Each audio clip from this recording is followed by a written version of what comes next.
Pessoal, daqui para frente nós vamos todo domingo fazer um pinga-fogo, onde nós tentaremos responder na pauta daquilo que a doutrina espírita nos clarifica, que promana do próprio Cristo, dúvidas que cheguem até nós.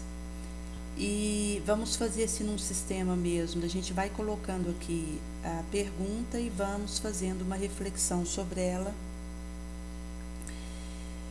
à luz da doutrina espírita. Então, esse pinga-fogo acontecerá todo domingo. Nós temos as lives diárias, as reflexões diárias do Cacau com Espiritismo, de segunda a sábado.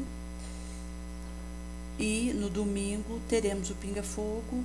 E na terça é postado, a partir das 22 horas, o Passe à Distância, que é a rede de oração que forma. Convidamos todos para participar conosco, colocando um copo de água para fluidificar, normalmente a partir de 22h15.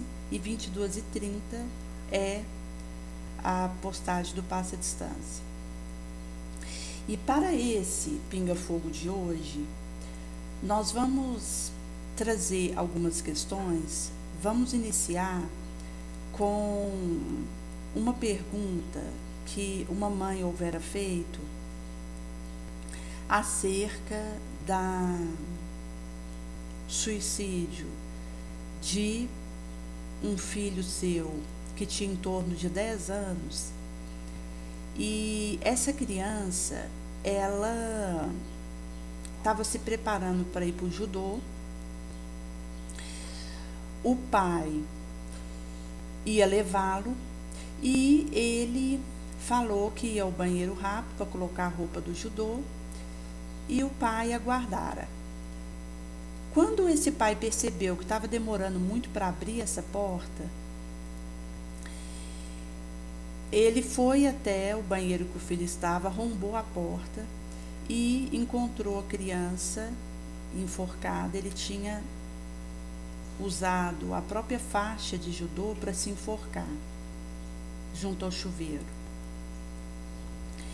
E essa mãe houvera feito um questionamento sobre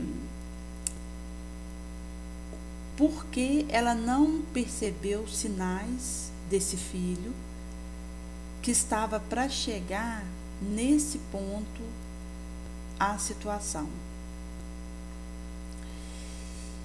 E uma das questões que nós precisaríamos considerar referente ao suicídio é a silenciosidade que o indivíduo que esteja planeando, ideando isso, faz acontecer.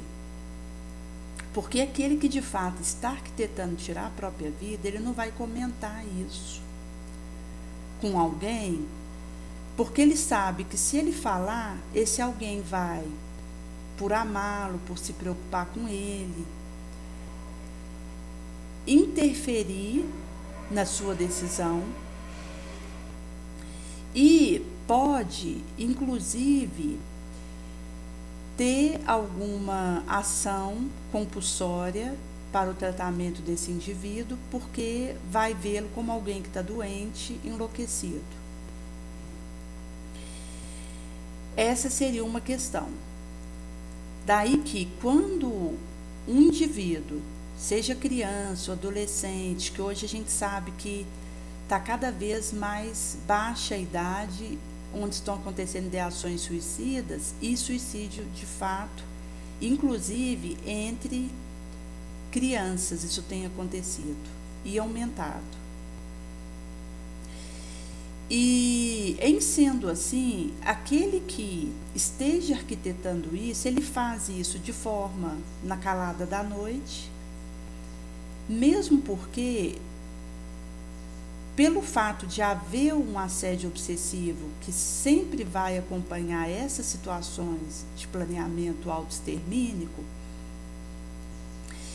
aquele que chega a esse ponto é porque já se decepcionou de tal forma que não quer continuar tentando achar uma saída, ou não tolera mais a dor que está sentindo e decidiu que vai dar fim nisso e só acha um meio de dar fim nisso, tirando a própria vida.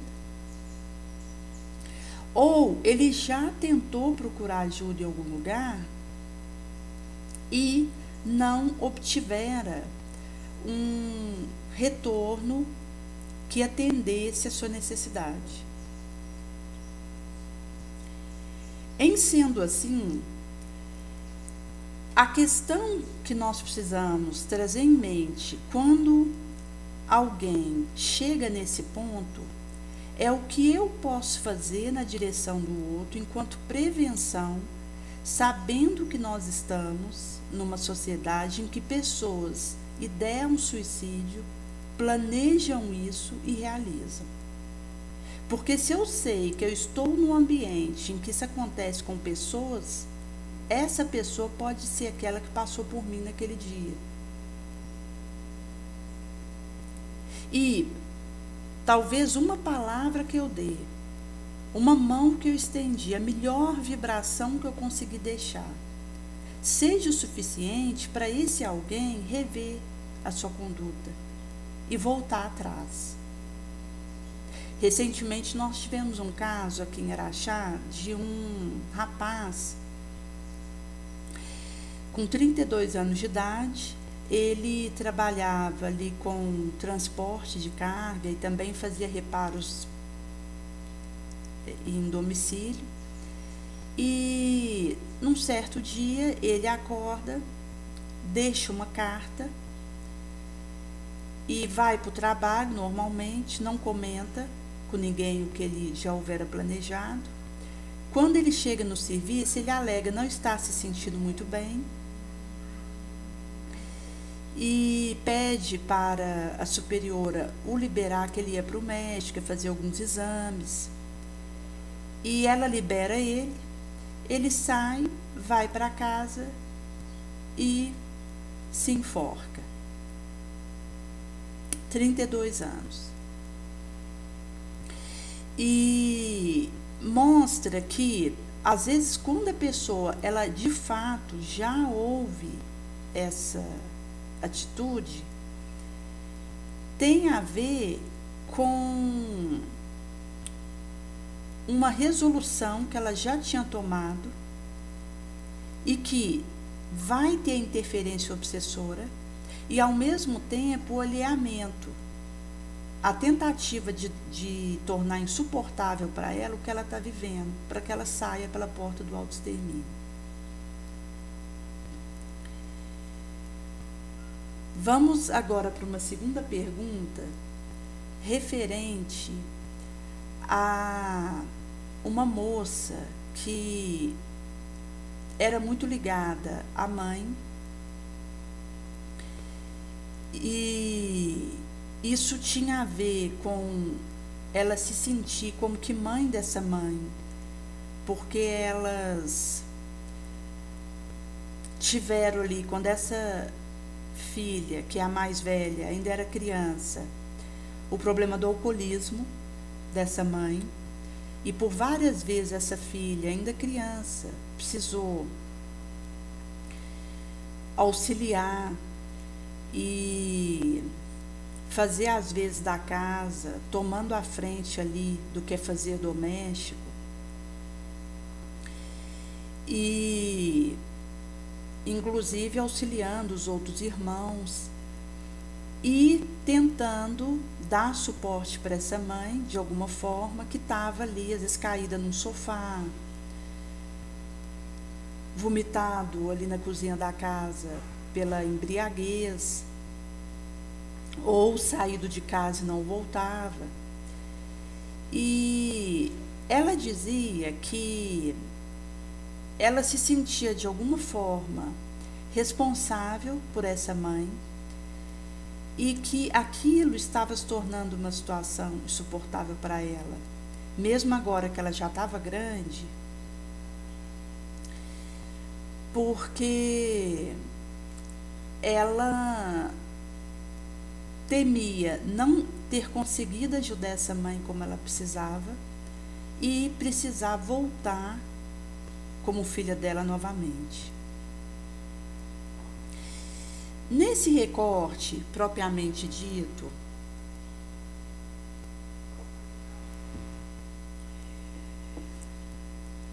poderíamos considerar que essa mãe e essa filha vieram do ontem. Esse relacionamento, ele de alguma forma continuou do ontem delas. E há, gente, reencontros que são tão difíceis para nós, porque às vezes é alguém que tinha 700 anos que eu não via esse espírito. Daí que tanto ele quanto eu mudamos muito. E quando nós nos reencontramos novamente no corpo de carne, nesse laço mãe e filho, considerando que nem sempre a nossa mãe é um espírito que tem uma simpatia conosco e vice-versa,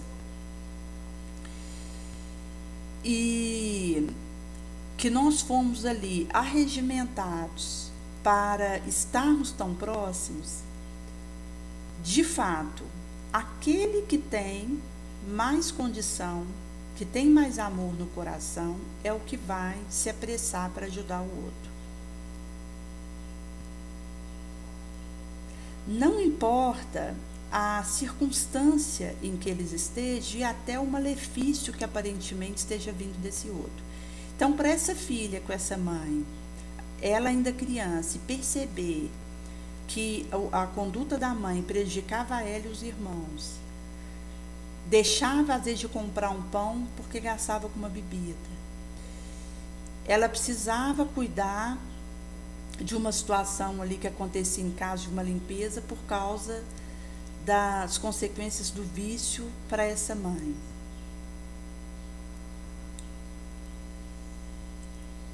E em sendo assim, ela carregava no seu ombro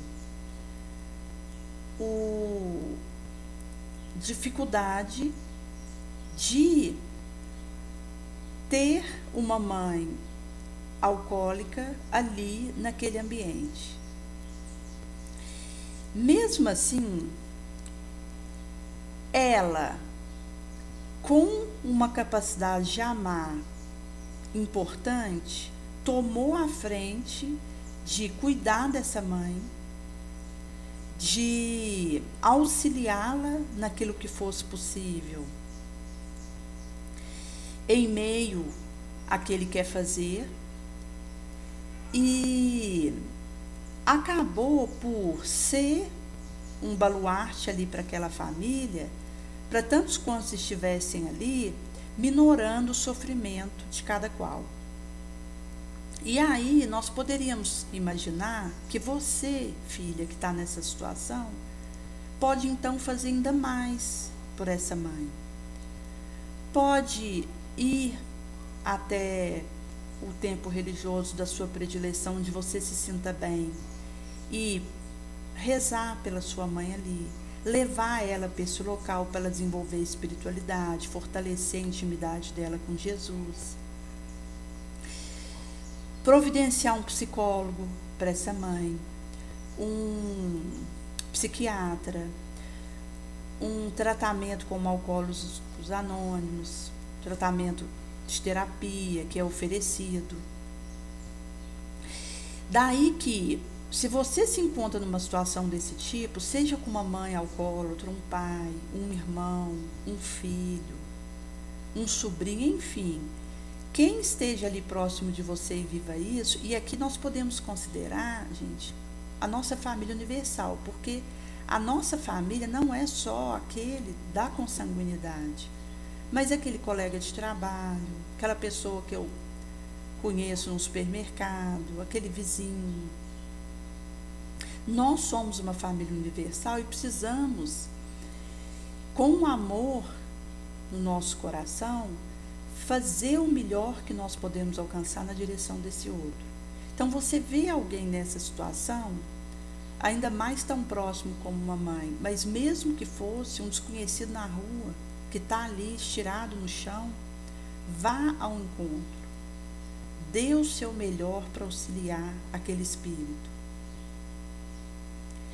Recentemente, uma amiga houvera entrado em contato conosco, falando de 2 rapazes que ela houvera encontrado na rua, ali no centro, e eles estavam ali tirados, próximo ao supermercado Barbosão, e ela foi conversar com eles, se eles gostariam de ir para um abrigo. Inclusive, tem aqui na cidade o abrigo temporário, mas que estava em detetização, então estava fechado por uns dias. Mas ela falou de uma outra instituição próxima aqui, de uma cidadela que não é longe daqui, que poderia estar levando eles. E um deles, que era de outro estado, começa a chorar e fala que queria muito mudar de vida, que ele estava com vício de droga, que ele queria sair dessa situação. E depois, inclusive, nós houvermos voltado lá, esse rapaz que houvera chorado tinha saído, porque parece que houve uma disposição com outro rapaz que tinha ali.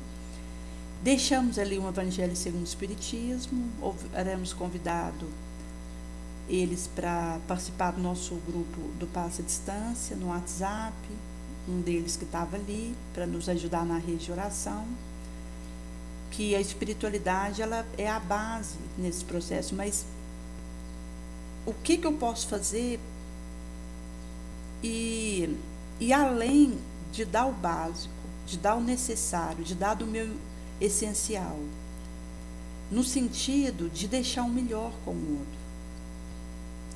Depois nós, inclusive, houvéramos procurado esse outro rapaz e não encontráramos. Mas, enfim, mostra que em torno de nós estão as necessidades, seja dentro de casa, seja com alguém que eu encontro fora, e que eu posso tirar de mim os recursos, criar isso para auxiliar a necessidade que bate à minha porta, e que Jesus vai nos pedir para não esperar bater na nossa porta, para ir ao encontro da dor do outro. Houve uma outra pergunta que havia sido feita no sentido das situações que nós temos vivido, seja nas escolas e nos agrupamentos de criança, adolescente, até mesmo jovem, referente ao bullying. E ela houvera questionado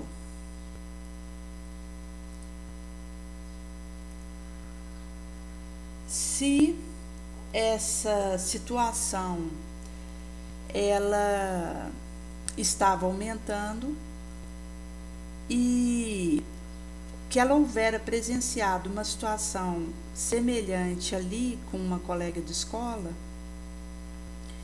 inclusive com uma briga em que um avançou em cima do outro e que era conhecido dela ali, e o que ela poderia fazer para resolver isso e para separar essa briga e tentar uma reconciliação com esses colegas. E um aspecto da questão do bullying, e inclusive é um assunto que a gente percebe que está muito em evidência entre os adolescentes. Inclusive nós houvéramos postado há um tempo atrás um vídeo aqui do Cacau do Espiritismo sobre esse assunto, que ele acabou tendo uma citação entre ali os adolescentes que os assistiram, porque é um tema que é palpitante no sentido de preocupar os adolescentes até pelas situações que ou a pessoa vive ou ela percebe que outros vivem. E aí o indivíduo que passa por isso, ele acaba tendo uma atenção para essa situação, porque se não é com ele, ele quer ajudar aquele que ele percebe que vive isso. E quando a gente fala dos bullying no Brasil, nós temos aí em torno de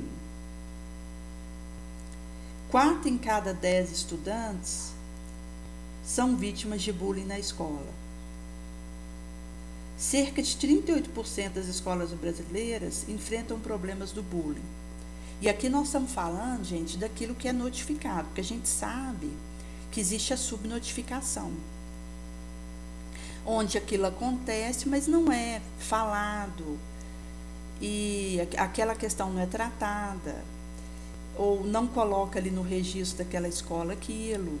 Então, quando vai fazer um rastreio de pesquisa, um mecanismo de pesquisa, aquilo não é computado ali naquela resposta.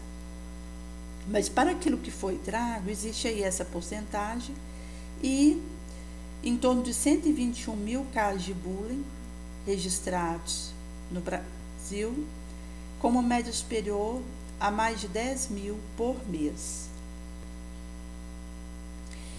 Em sendo assim, quando eu percebo que alguém está sendo vítima de algum tipo de situação parecida, a atitude de tranquilidade vai ajudar, porque se eu incito aquele que está recebendo um bullying a reagir ou a dar uma resposta à altura, eu estou, de certa forma, incitando à violência. Tinha uma adolescente que ela estava próximo de uma outra e ela ali do lado dessa colega, houve um colega que estava no fundo da sala falar da colega que estava ali no início da fila, do estado que ela tinha vindo e que, por causa disso, ela era preconceituada, inferior. E aí essa colega do lado se antecipa para responder, tentando defender a outra, e fala com esse rapaz lá do fundo, esse adolescente, do estado que ele tinha vindo. Então, que ele não podia falar porque ele tinha vindo de um estado próximo.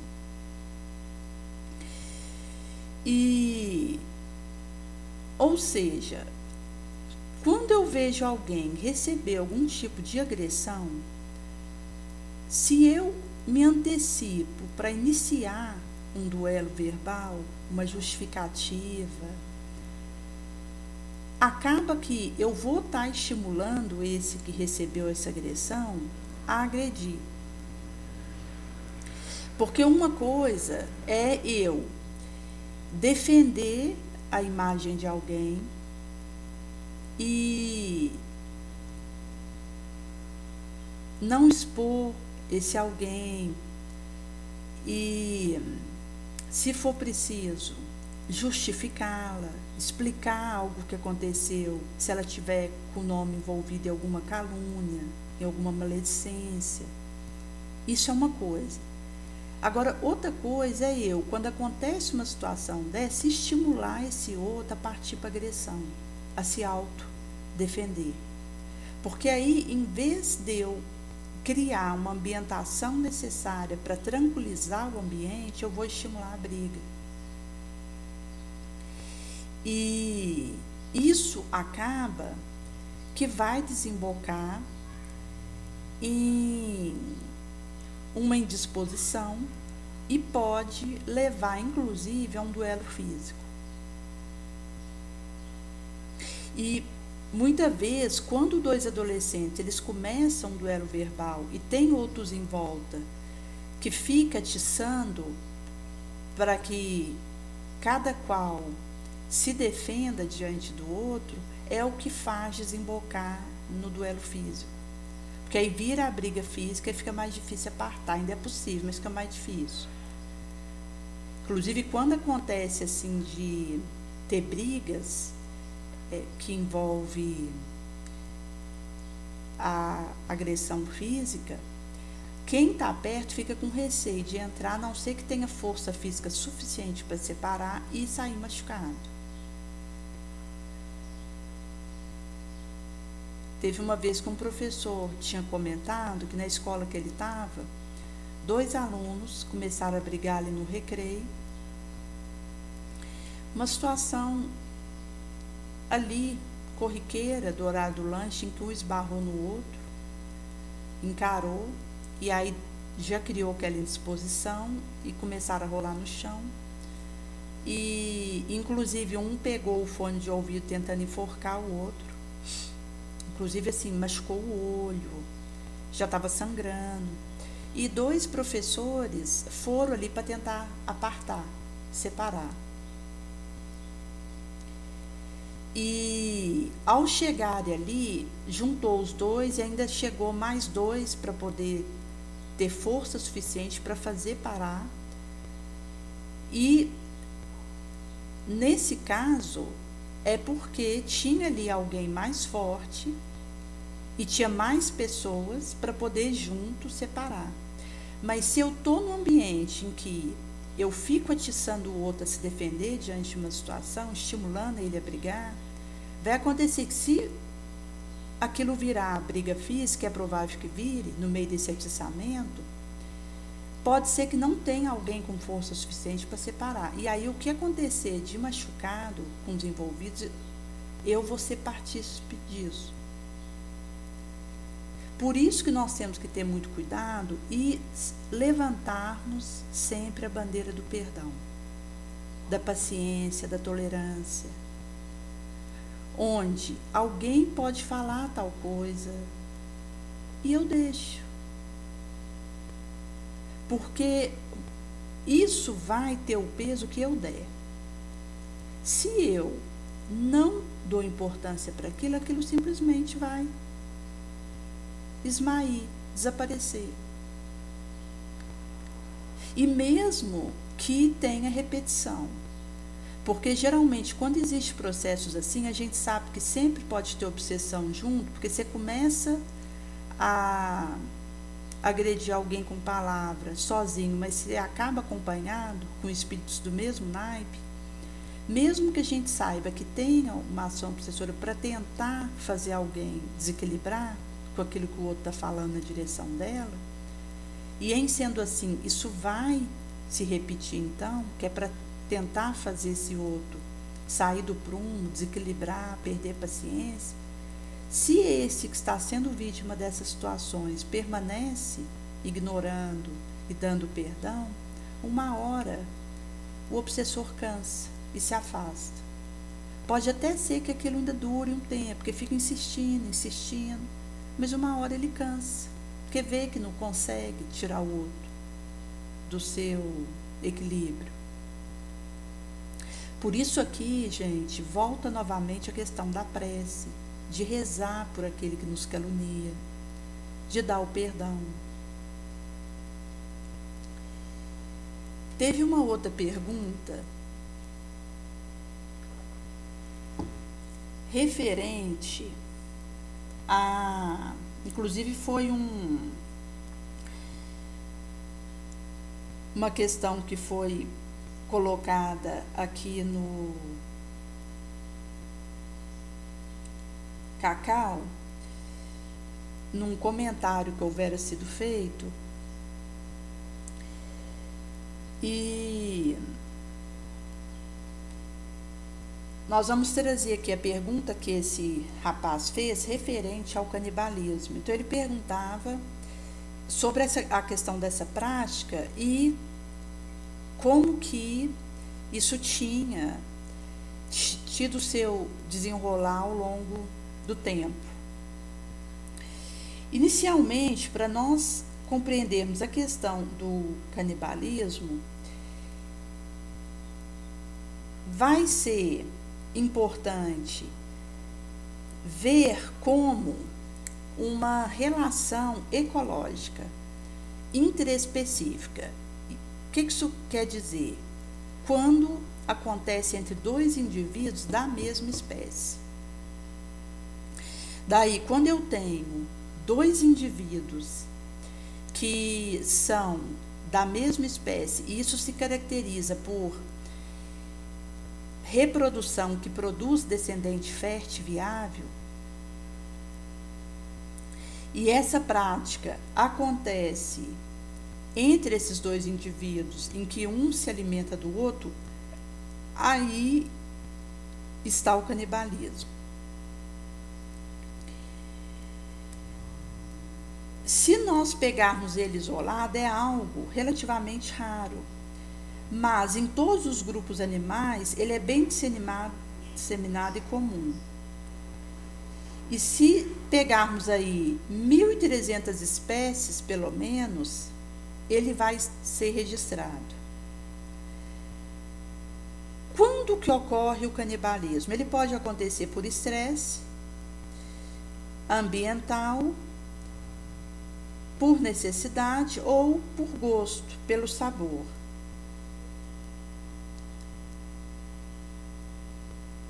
Em sendo assim, se nós considerarmos, por exemplo, a barata, que é um inseto, portanto, ela é um animal invertebrado, quando você coloca, por exemplo, aqueles refis de veneno que espalha pela casa, aquelas caixinhas, e a barata, então, ela entra ali, se alimenta e vai para o ninho e, inclusive, interrompe ovos de formação dela, e ela morre no ninho, e esse veneno passa para o outro que está no ninho ali, que é geralmente na rede de esgoto, porque a barata se alimenta da outra que morreu. Em sendo assim,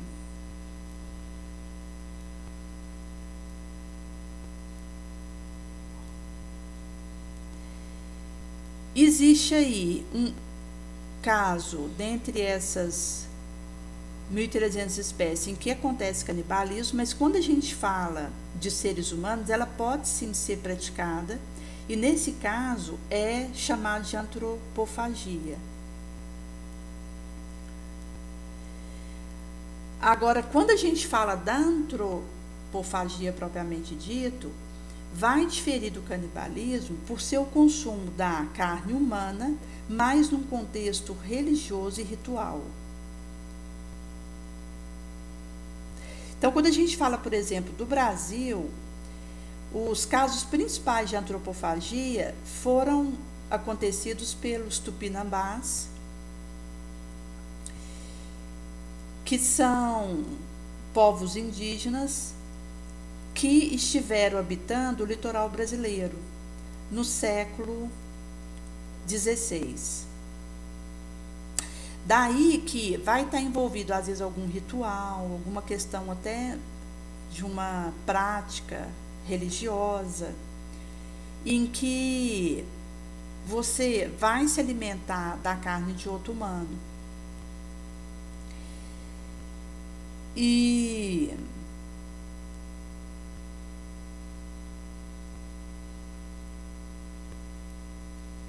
quando a gente considera o início do canibalismo, é em torno de 800 mil anos atrás que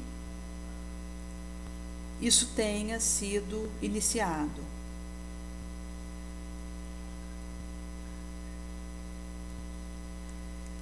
E se nós considerarmos outras espécies que não humanas, isso pode ter uma relação direta com tanto a eliminação de indivíduo mais fraco quanto com o hábito alimentar. Agora, se a gente pegar lá no Neolítico para trás, quando nós ainda estávamos no pensamento fragmentário e não adentráramos o pensamento contínuo, e mesmo ali quando a gente começou esse carro do pensamento contínuo, nós tínhamos práticas ainda bárbaras, que inclusive implicava em, na falta de um outro alimento, eu acabo que mato alguém ali que eu via que era semelhante a mim, com certeza aquele homem primitivo, ele ia preparar aquela carne ali para se alimentar, porque é o que ele tinha para comer.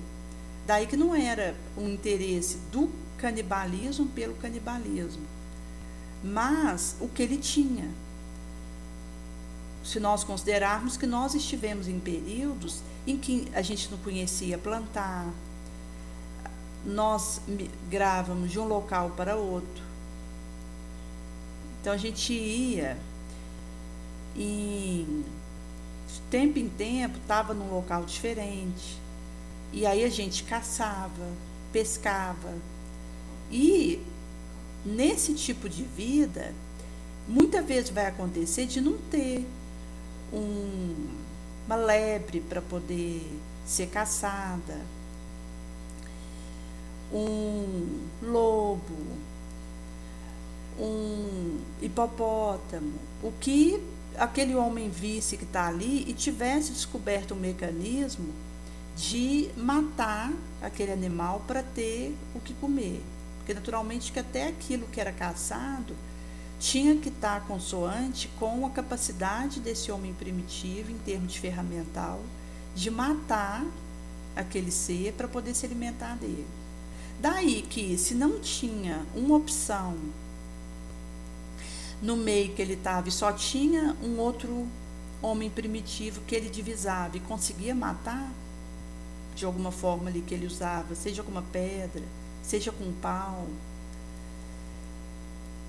seja em bandos avançando em cima desse ser, porque via que ele estava sozinho, aquele que estava caçando estava em bandos. Daí, pela quantidade maior, acabava matando esse ser, então ia se alimentar da sua carne, mesmo sendo um outro humano também, mas é porque é o que tinha para comer.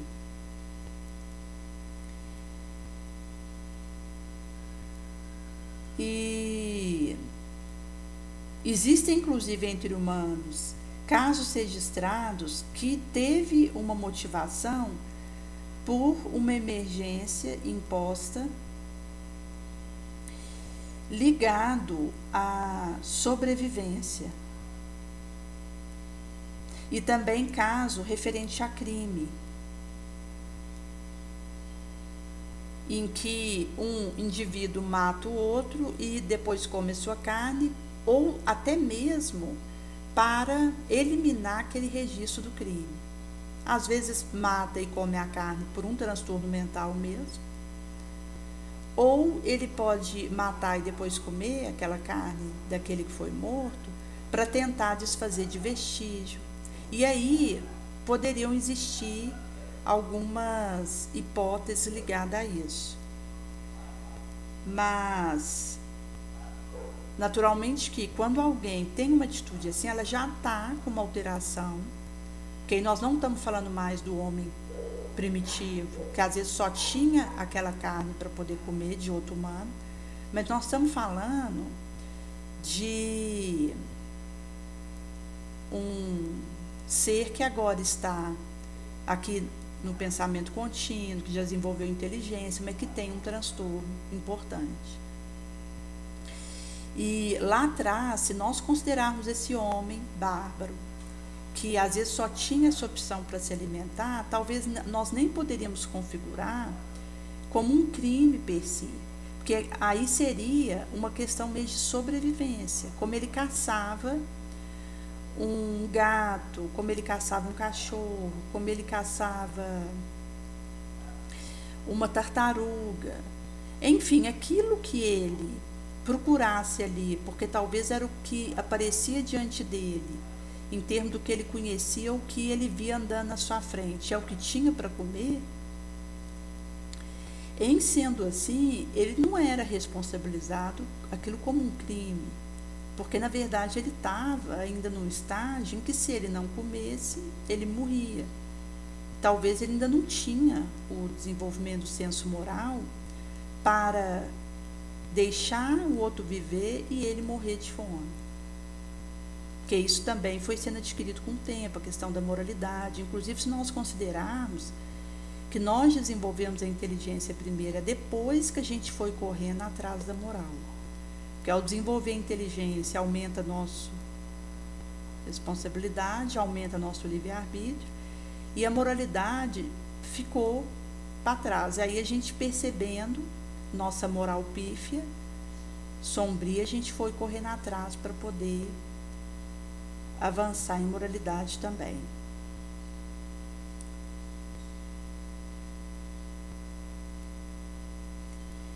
E o canibalismo, se formos falar em termos de prática, ela não é socialmente aceita e é considerado crime em diversos países.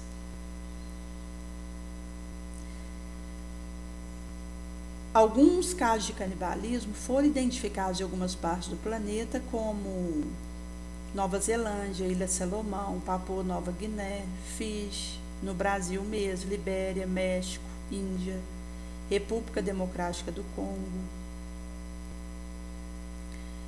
Outros locais também houveram presenciado canibalismo, como Estados Unidos, Alemanha, Rússia e Argentina.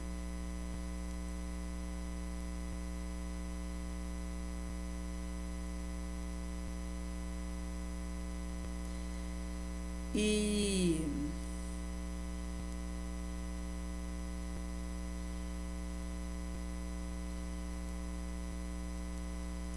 em sendo assim, vai ter a ver com essa costume que o instinto de sobrevivência ele fazia acontecer lá atrás, quando nós ainda estávamos em um pensamento pré-contínuo e tínhamos o hábito de, estando com fome, precisando comer, acabávamos matando aquilo que estava diante de nós para saciar a fome quando ainda estávamos nos mecanismos fisiológicos, que é comer, dormir e fazer sexo, que é esse movimento ainda fisiológico do homem que ainda não adentrou o psicológico e a sua consequente possibilidade de elevação.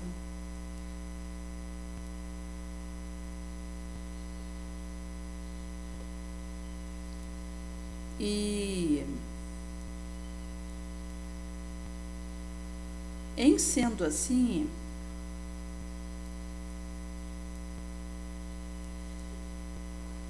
voltando na questão de quando isso teve início, isso vai estar relacionado a resquício arqueológico que vai apontar osso humano ruído e cortado,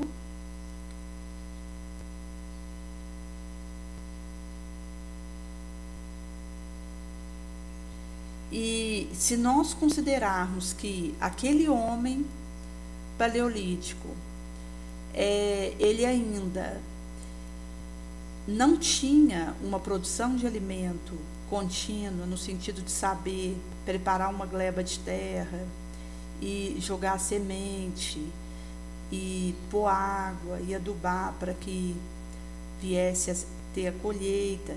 Em sendo assim, ele poderia sim vir a se alimentar de um outro homem ali da sua época por uma condição específica, mas isso não se consolidaria um hábito entre esses ancestrais nossos. Eles, na verdade, na época da caça e da pesca, eles iam em busca de outros seres ali que deambulavam próximos e que, como um peixe, um caranguejo, um camarão, que eles poderiam ali usar daquilo para se alimentar, e então prefeririam essas opções. Em sendo assim, quando a gente percebe que determinado grupo humano decidiu escolher o consumo da carne humana, foi por uma escolha própria, que pode estar relacionado a uma necessidade momentânea, mas que não seria o suficiente para virar um hábito, ou a um ritual, a um suplício que possa querer infringir a esse indivíduo, ou algum transtorno que quem faz isso traga. E lembrando que nas nossas condições de mazela, quando hoje a gente ainda tem essa tendência de eliminar alguém para atingir um determinado objetivo, porque só ontem nós começamos a ter a noção de nós mesmos, do outro, de alguém a quem Jesus me chama a estender a mão, a renunciar. Em sendo assim, quanto mais a gente encher dos sentimentos e das vibrações do Cristo, em que, consoante ele nos diz que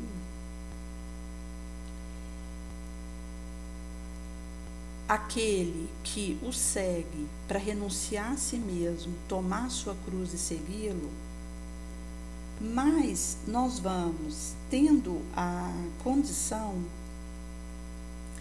de percebermos que, a partir dessa premissa, eu vou me disciplinando e isso vai gerando os meus hábitos, e isso vai, de certa forma, modificando meu perispírito e me harmonizando, me equilibrando e também me ajudando